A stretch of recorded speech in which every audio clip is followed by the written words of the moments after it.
tomarnos un tiempo para poder reflexionar y parar en lo intenso que está todo, es realmente algo maravilloso, ¿ya? Y yo creo que tomar la decisión de estar acá hoy es digno también de poder analizar y poder decir esto es lo que podemos llevar también a otros y motivar también a que esto sea más grande. La verdad es que esa es una de las razones más bellas de poder dedicarme a lo que me dedico, que en el fondo es muchas veces la transformación cultural al interior de las organizaciones, que ha sido un desafío muy lindo y que en el fondo me ha permitido ver que las personas realmente podemos cambiar y podemos hacer mejor las cosas.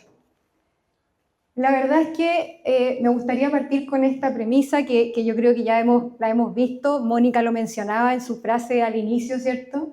Y es que obviamente la idea es que la esperanza no es un sentimiento, sino que es una decisión, ¿no? Y eso es muy relevante porque cuando uno mira la esperanza como una decisión, finalmente las decisiones uno las puede tomar bien o las puede tomar mal, ¿no? Y lo importante es, en el fondo, el análisis de cómo nosotros tomamos esa decisión. Finalmente, me gustaría que pensáramos en un momento y en una situación cotidiana, ¿no? Sobre todo para aquellos que trabajamos en oficina y que tenemos jornadas intensas, y que muchas veces son las 7 de la tarde, ¿cierto? Y nos llega algo y una decisión urgente sobre la mesa, ¿ya? Tenemos que tomar esa decisión a las 7 de la tarde. Muchas veces estamos cansados, nos queremos ir para la casa, ¿cierto? Ha sido un día largo. Y finalmente tenemos que tomar esa decisión. Si la tomamos bien, nadie nos va a felicitar, nadie nos va a decir, oye, qué bien que tomaste la decisión. Si la tomamos mal, a nadie tampoco le va a importar, ¿ya? En ese momento se define en el fondo lo que somos y cómo activamos nuestro criterio, ¿no? El criterio no se activa en las situaciones que son cuando estoy bien o en mi mejor momento, sino que en los momentos más complejos, cuando ya me quiero rendir. ¿Qué es lo que pasa? Hoy estamos viviendo en un mundo que es bien especial, ¿no? Por lo menos yo que trabajo en compliance, en temas de gobierno corporativo, cada vez tenemos más normas en las organizaciones. Las leyes, cada vez tenemos más protección de datos, materia de cumplimiento y seguimos con protocolos. Realmente es impresionante. Una política, otra política y otra política, ¿no? Y nos llenamos de documentos. Tenemos más normas que nunca. Pero resulta que si uno empieza a revisar, la confianza ha disminuido, ¿no? Parece ser que las políticas y todos estos elementos formales que utilizamos no son suficientes. Y por lo tanto, eso quiere decir que parece ser que esto no lo estamos ganando, ¿no? Finalmente, esto a mí me lleva a pensar que el análisis y la reflexión no necesariamente está en el control o en las normas, sino en un trabajo más profundo que tiene que ver con generar más confianza. Entonces vuelvo un poco a la premisa inicial, ¿no? De esta contingencia de que como la esperanza no es un sentimiento y es una decisión, Samantha lo dijo muy bien al inicio cuando habló de neurociencia, toda decisión se puede entrenar, ¿no? Y es ahí donde está lo bonito de esto, que con pequeños actos diarios y cómo nosotros enfrentamos nuestro trabajo podemos entrenar la forma en que tomamos las decisiones. Para mí, como la esperanza es una decisión, esta decisión tiene 3 pilares importantes para lograr un impacto organizacional, ¿ya? Y esto es lo que yo he ido identificando en la medida que he ido entrenando en parte a directores de empresas y algunos gerentes de primera línea. Lo primero tiene que ver con el liderazgo, ¿no? El ejercicio de liderazgo es relevante porque el liderazgo es movilizador, ¿no? Y eso permite no solo transformar desde el inicio, sino que uno tiene que sostener al grupo durante un tiempo determinado. Y ahí está el desafío del liderazgo. Un segundo elemento dice relación con la confianza, porque la confianza no está en las reglas, ¿cierto? No está en las normas, no está en las políticas, no está en la ley. La confianza está en cómo actuamos, con hechos, en algo concreto, la coherencia, la consistencia. Y tercero, el servicio. Poner tus talentos y tus dones a disposición de algo más grande, de servir al mundo, ¿no? Y yo pensaba que estos 3 elementos de esta decisión ¿cómo yo lo puedo focalizar en un solo elemento que sea transformador? Y eso me lleva a la palabra integridad, ¿ya? La palabra integridad es muy potente, porque además es una palabra bella, pero también si uno lo lleva a lo que significa la integridad, es muy difícil, ¿ya? Decir que somos íntegros es muy difícil. Entonces, hoy cuando uno mira, y a mí me toca ver en los corporativos cuando uno ve a gerentes tomando decisiones, finalmente cuando están en esa oficina a las 7 de la tarde, tienen muchas veces esta decisión, una decisión que es extremadamente compleja y que muchas veces se toma al azar sin visualizar el impacto que esa decisión puede tener en miles de personas, ¿ya? En una organización. Solo porque yo ese día tomé una decisión a las 7 de la tarde porque tenía hambre y no me di cuenta que realmente tenía hambre, puede impactar a miles de personas solo porque aprobé un proyecto y ese proyecto de inversión que era millonario significaba despedir a 300 y nunca evalué esos 300 y es una cadena de eventos que finalmente puede terminar siendo muy desafortunado. Por lo tanto, esa mirada y esa hora de las 7 de la tarde identificando mi estado puede ser realmente transformador, no solo para mí, sino que para muchas personas más. Entonces, finalmente, este problema, ¿cierto?, de cuando estamos cansados a las 7 de la tarde, uno puede decir, tiene una solución, ¿no? Y para mí la solución tiene que ver precisamente con esto, con que la integridad es un músculo, ¿ya? Para mí la integridad no es algo que se tiene o no se tiene, esto ya es algo muy personal, sino que es algo que se tiene que entrenar permanentemente, porque es muy fácil de perderla en el camino, ¿no?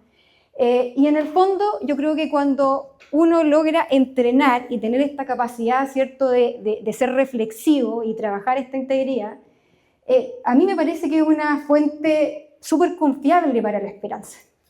Porque a veces es difícil también pedir esperanza cuando yo no estoy entregando, ¿cierto?, confianza. Y yo creo que eso es muy importante para las organizaciones y para el mundo, que nosotros nos hagamos cargo de esa integridad para que realmente podamos tener este futuro que sea más esperanzador. ¿Cómo se entrena la integridad? ¿Ya? Yo creo que acá hay varios elementos, hay distintas formas de entrenar la integridad, cada vez hay formas innovadoras de hacerlo, pero a mí me gusta verla desde dos frentes a nivel organizacional, ¿ya? El primero tiene que ver con un trabajo que es hacia adentro, ¿no? Ese es el primer elemento de cómo yo puedo entrenar mi integridad. Ver ese estado interno que yo tengo al momento de tomar ciertas decisiones. Y el segundo tiene que ver hacia afuera, ¿ya? Que es este ejercicio del liderazgo y que está asociado a un método para poder decidir bien. Es decir, cuando yo tomo una decisión, ¿no?, esa decisión finalmente alguien puede estar de acuerdo conmigo o no, pero lo importante es a lo mejor haber seguido un método para poder respaldar esa decisión y que esa decisión realmente fue reflexiva y no fue tomada por el estado interno que me pudo haber gobernado en ese momento en la forma de reacción. Entonces vamos viendo los dos elementos un poquito más a detalle, cómo podemos realmente en prácticas súper cotidianas entrenar esto, ¿no? Lo primero, yo les diría que cómo nos entrenamos hacia afuera, en el ejercicio del liderazgo al interior de nuestras organizaciones. Yo les diría que este es un método de las 5 decisiones, yo por lo menos lo he practicado, también lo he transmitido a otros ejecutivos en los que hemos analizado estos 5 elementos que te pueden permitir hacer un análisis y tomar decisiones difíciles, ¿no? El primero dice relación con, frente a una decisión compleja, es detenerse, ¿ya? Si la decisión es complicada de tomar, yo me detengo, ¿no? Y es preguntarse, mi primera es ¿reacciono? O realmente mi primera impresión al responder es si estoy decidiendo realmente, ¿no? Eso es lo primero.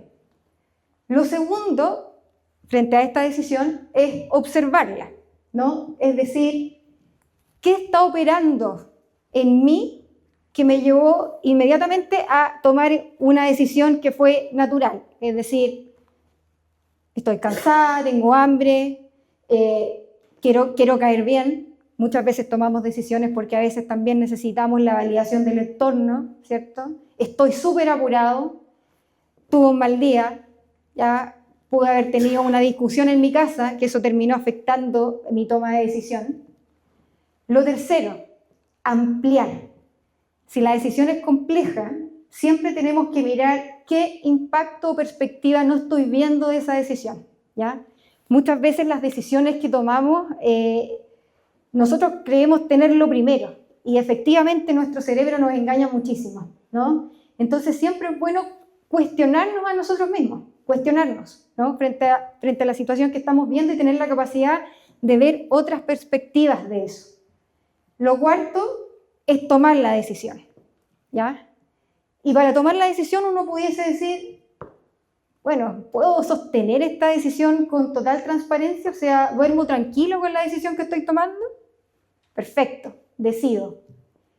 Y por último, uno siempre tiene que pensar en el sostener, ¿no? ¿Qué significa el sostener? Estoy dispuesto a hacerme cargo de la decisión que tomé. Eso es muy importante, ¿ya? En el fondo, no cometamos el delito si no estamos dispuestos a asumir la condena, ¿no? Entonces, es muy importante esta cosa de rendir cuentas, ¿no? Y hacernos responsables también por las decisiones que tomamos. ¿Cómo lo podemos hacer hacia adentro? ¿No? ¿Cómo nos miramos y trabajamos la otra parte? Que es el autoconocimiento. Porque ya trabajamos algunos elementos que nos podrían ayudar a sostener una decisión correcta hacia afuera. Hacia adentro, la neurociencia ayuda bastante con algunos elementos de cómo nosotros nos podemos trabajar frente a situaciones o a momentos complejos, ¿no? Primero, hay un ejercicio que es la pausa de las 6 respiraciones, ¿ya? Y más que la neurociencia, me lo comentó un director de empresa, un presidente de un directorio muy importante. Y yo siempre, cuando estábamos, yo lo observaba, porque él siempre era muy equilibrado a la hora de establecer su postura en la mesa, en directorios muy conflictivos. Y le pregunté un día, ¿cómo lo haces tú para siempre dar una buena respuesta? Porque ninguno de los otros directores llegaba a ese nivel. Mira, la verdad es que ocupo la técnica de los 6 segundos, me dijo. Nunca respondo de inmediato. Me tienen que esperar. Usted es de los que se hace esperar, le dije. Sí, pero no es por una razón, digamos, de que a mí me gusta hacerme esperar, sino que en el fondo esos 6 segundos pueden cambiar y transformar totalmente el sentido de una decisión estructural, ¿no? Entonces, el hecho de detenerse y esperar antes de responder baja muchos elementos propios, activa la corteza prefrontal y genera efectos físicos donde tu respuesta puede ser mucho mejor. El segundo es uno que a mí me ha transformado la vida, que es el reencuadre cognitivo, ¿ya? Es maravilloso. Y es porque yo era de las personas que me tomaba todo muy personal, ¿ya? Todo muy personal, todo es sobre mí. Y resulta que no todo es sobre ti, ¿ya? Y el reencuadre cognitivo nos dice, chuta, ¿cómo lo hacemos? O sea, si una persona me contestó mal, no, de seguro es porque, no sé, fue algo contra mí. No, pudo haber tenido un pésimo día, ¿no? Entonces el reencuadre cognitivo tiene que ver con darle una perspectiva generosa a la situación. Yo cambio mi perspectiva y me pongo en el lugar del otro. Y ese reencuadre cognitivo hace que no todo sea sobre ti, ¿ya? Y muchas veces, muchas de las cosas en las cuales nosotros nos sentimos súper atacados, definitivamente nunca jamás estuvimos en el pensamiento de la otra persona, ¿ya? Entonces ese para mí fue realmente muy transformador. El tercero es el anclaje sensorial, ¿no? Este también, frente a decisiones complejas, es súper importante lo que sabemos, volver al presente. Pero claro, uno dice, estoy en el día a día, el automatismo, esto de volver al presente suena algo bastante dificultoso. Bueno, es simplemente conectar con tu cuerpo, sentir los pies tocando tierra, suelo, tocar tus manos, ¿no? Eso puede ser suficiente como anclaje para volver al lugar presente, ¿ya? No necesitas mucho más que una técnica, ¿no? Y una técnica que se identifique contigo. Eso es muy importante. Y el cuarto es el diario de decisiones, que este es como ya para los más mateos, ¿no? A veces es difícil de hacerlo, pero funciona muy bien. Que es anotar las cosas que decidimos, quizás no todo, pero sí las más importantes. Y cuando las vas anotando, en el fondo es importante anotar no solo la decisión, sino que cómo estabas cuando decidiste. Y cuando uno empieza a revisar eso, es realmente extraordinario porque es un ejercicio que te permite identificar patrones. Y cuando tú identificas ese patrón, eso es realmente súper transformador porque te puede llevar al siguiente nivel. Entonces, este trabajo que he hecho como de ir entrenando estas pequeñas prácticas en distintas organizaciones, me llevó a la siguiente conclusión, ¿ya? Que yo creo que hoy liderar es una cosa. A mí me ha tocado conocer a muchos líderes, pero hacerlo con integridad es otra cosa, ¿ya? Y el hacerlo con integridad no significa hacerlo extraordinariamente perfecto, sino, como vimos anteriormente, aplicando reflexión, entrenar nuestro criterio. Ya no se trata de que seamos íntegros todo el tiempo, o sea, eso es imposible, pero sí podemos entrenarlo con este ejercicio de cuestionar lo que estamos decidiendo, ¿no? Y eso es tremendamente relevante. Entonces, conectando esto con una reflexión asociada, ¿cierto?, a la esperanza, el tema de la integridad es que muchas veces no nos da un resultado inmediato, ¿ya? O que digamos que sea muy bueno. Es como hipotecar algo para el futuro. Entonces, está muy relacionado, por ejemplo, yo lo pienso en la construcción de los templos, ¿no? Sobre todo los antiguos. A veces alguien pone una piedra y el resultado se ve años después, tú nunca viste, pusiste la piedra y vamos a ver qué pasó. Y yo creo que la construcción de esto tiene que ver con eso, ¿no? Muchas veces es tomar buenas decisiones para que otros cosechen eso, ese beneficio en el futuro. Entonces la transformación de la integridad tiene que ver con eso, con que finalmente tenemos que tratar de tomar mejores decisiones pensando en que alguien en el futuro se va a beneficiar de ello, ¿ya?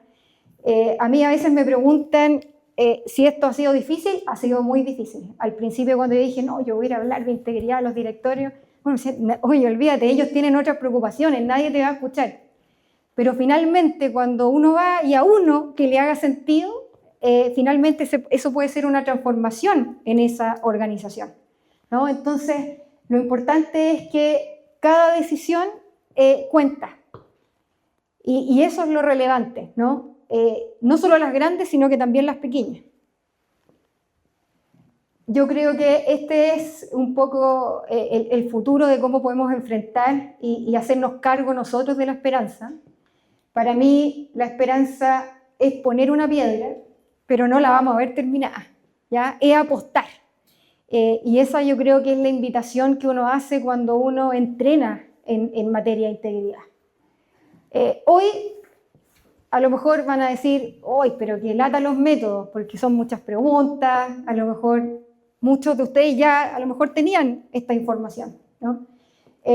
Pero si les pudiese dejar una sola pregunta, que yo creo que es relevante cuando uno tiene poco tiempo, digamos, frente a la toma de una decisión, dice relación con esta, ¿ya? Frente a cualquier pregunta que nos hagamos.